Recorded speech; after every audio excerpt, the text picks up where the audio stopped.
गर्म रेत, जलता हुआ आसमान और जुल्म की इंतहा। मक्का की वो धरती जो कभी अमन का मरकज थी, एक वक्त ऐसा भी आया जब सिर्फ एक लफ्ज कहना जुर्म बन गया, अहद। अहद। ये कहानी है हजरत बिलाल इब्न रबाह रजी अल्लाहु अन्हु की। एक गुलाम लेकिन रूह से आजाद। बिलाल रजी अल्लाहु अन्हु का तल्लुक हबशा से था।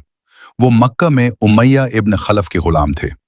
जब रसूलुल्लाह सल्लल्लाहु अलैहि वसल्लम ने तौहीद का पैगाम दिया, बिलाल रदी अल्लाहु अन्हु उन लोगों में से थे जिन्होंने छुपके से ईमान कबूल किया। उनका ईमान किसी दौलत या ताकत पर मबनी नहीं था, सिर्फ हक की पहचान पर था। जब उमैया को पता चला कि बिलाल रजी अल्लाहु अन्हु ने इस्लाम कबूल कर लिया है, तो उसने जुल्म की इंतहा कर दी।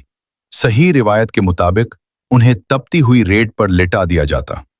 उनके सीने पर एक भारी पत्थर रखा जाता।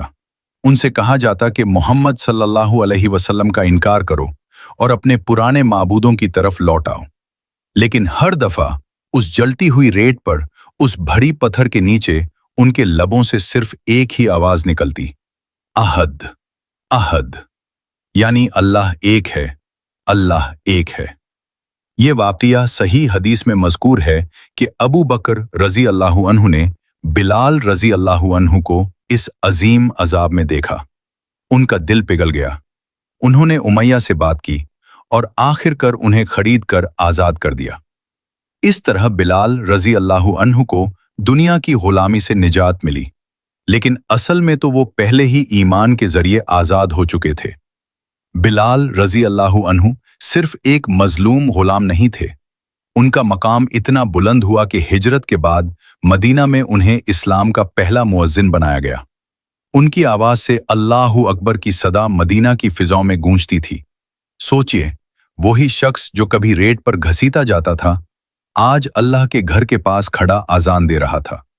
ये कहानी सिर्फ सब्र की नहीं, ये कहानी यकीन की है।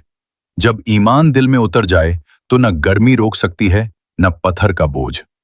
बिलाल रजी अल्लाहु अन्हु ने हमें यह सिखाया कि तौहीद के लिए अगर सब कुछ छूट जाए तब भी इंसान कमजोर नहीं होता।